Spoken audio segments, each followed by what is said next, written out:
Thank you for the opportunity to share my story with you today. I would like to start with a bit of a background. In December 2013, a 2-year-old boy in a village in Guinea fell ill with a mysterious illness and died 2 days later. After 3 months, he was declared to be the first case of Ebola, which eventually infected more than 28,600 and took lives of more than 11,300 people in Liberia, Guinea, and Sierra Leone. The reason Ebola spread undetected across the three countries is because the borders are very porous, and the community in these border towns and villages are highly mobile with family connections on different sides of the border.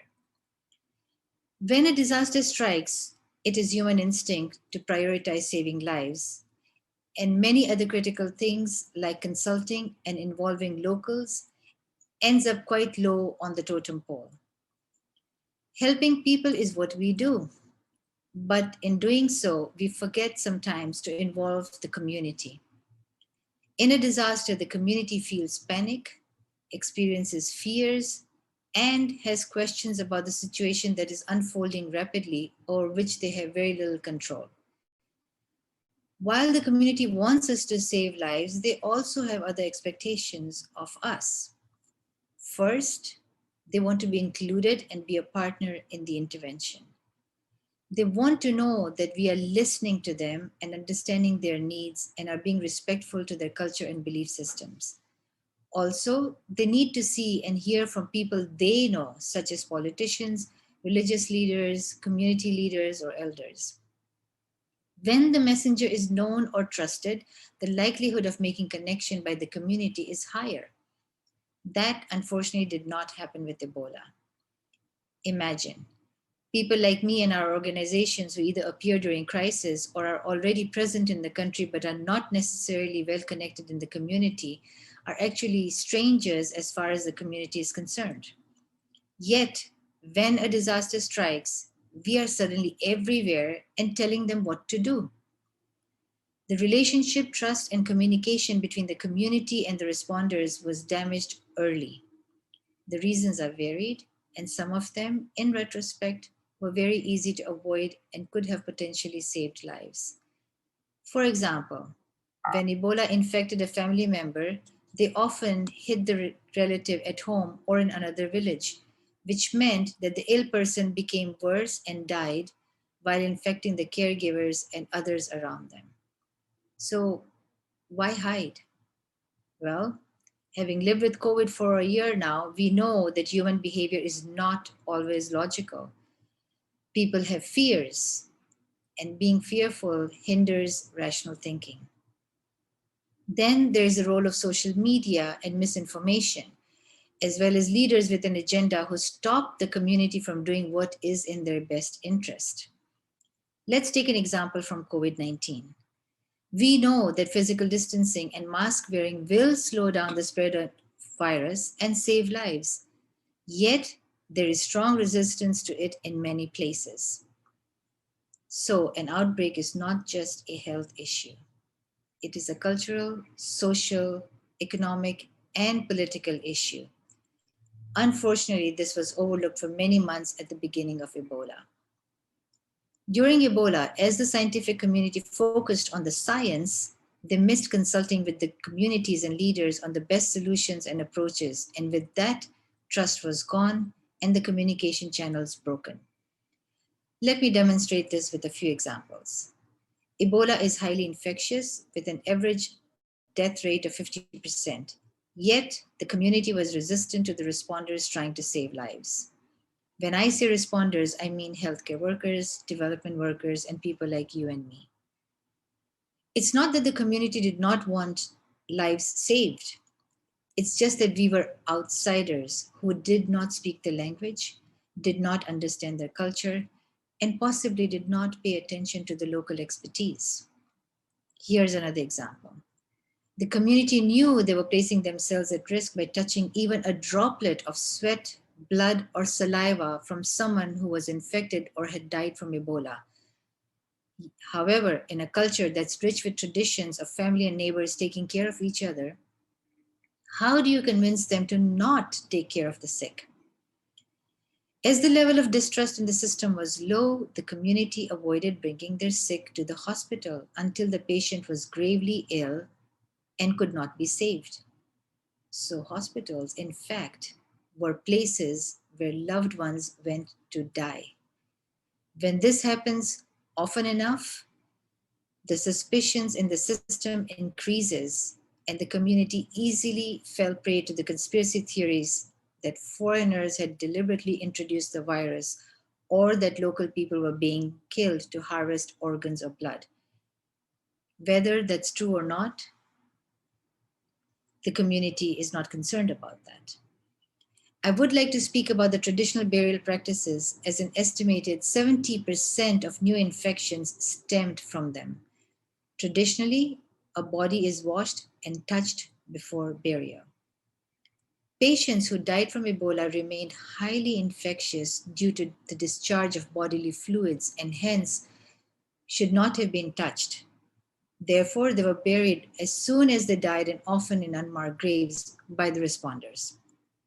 While this sounds horrible, the reason for burying the dead in unmarked graves was because there had been instances when the family knew where the body was and would exhume it at night to complete the rituals during which they got infected. Let me add here that by the time I arrived, safe, dignified burial practices had received communities' buy in because responders had finally consulted the religious leaders, who then successfully engaged communities.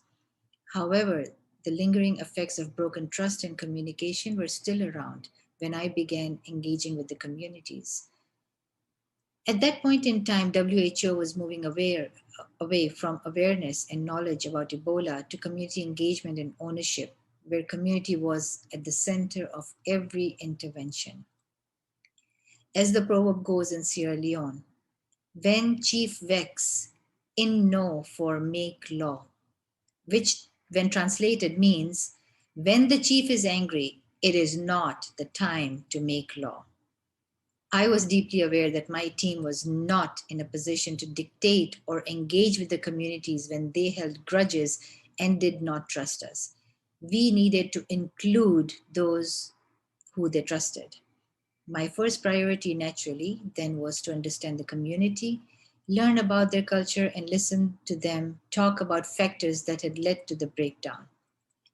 Like any other disaster, Ebola was not just a health issue.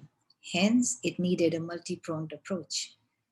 People had lost livelihoods, school had been closed for months, pregnancy among teenage girls had risen, gender based violence had increased, and so on and so forth. We consulted widely with a variety of stakeholders like government, village chiefs, traditional healers, religious leaders, youth, community organizations, local anthropologists, and survivors of Ebola to understand the context. Our visits to communities in Freetown and other towns who had been at the epicenter of the outbreak helped us to identify the most appropriate approaches to social mobilization and gaining community ownership. While consulting so widely with the stakeholders did slow down the process, it was critical to our success. There is a Sierra Leonean proverb that captures this wisdom beautifully. Take tem kill anch, you go see ingot, which means take your time to kill the ant and you will then see its guts. Yes, building relationship, trust, and communication definitely is as hard as getting to an ant's guts. And it is even harder when one is rebuilding, as there has to be a sincere acknowledgement of resentment and hurt, as well as feelings and bitter memories that the community has. I would like to acknowledge the contribution of all these stakeholders. They helped us to integrate stories and local proverbs to communicate critical messages that resonated with the communities. They also helped us understand the fears and the best way to acknowledge and respond to them. We included the locals, the frontline workers who got trained were priests, imams, community leaders, youth, survivors of Ebola, members of local community organization, village chiefs, etc., who then spread out across the country to mobilize the community and help stop the spread of Ebola. These frontline workers were from the community and understood the nuances that people like me did not and could not. The survivors made some of the most compelling social mobilizers as they could confidently dispel myths. When they said Ebola is real, the community listened. In a disaster, people want to hear from those who are from amongst them and closest to them. I and hundreds of others were not from amongst them. Local grassroots organizations and stakeholders, I mentioned a few moments ago, are best positioned to operate in complex environments, to jump in immediately, to provide timely assessments, and to quickly disseminate information and critical services when a disaster strikes. They have the wisdom and the social capital that can be leveraged to assess the severity of the problem and get through to those who are opposed. From the first case of Ebola in Sierra Leone in May 2014 to the country being declared Ebola free in March 2016, almost 2 years later, more than 14,000 people had been infected and the disease had taken lives of close to 4,000 people across the country. Liberia and Guinea were declared Ebola free 3 months later. Those who died and those who survived taught us many lessons.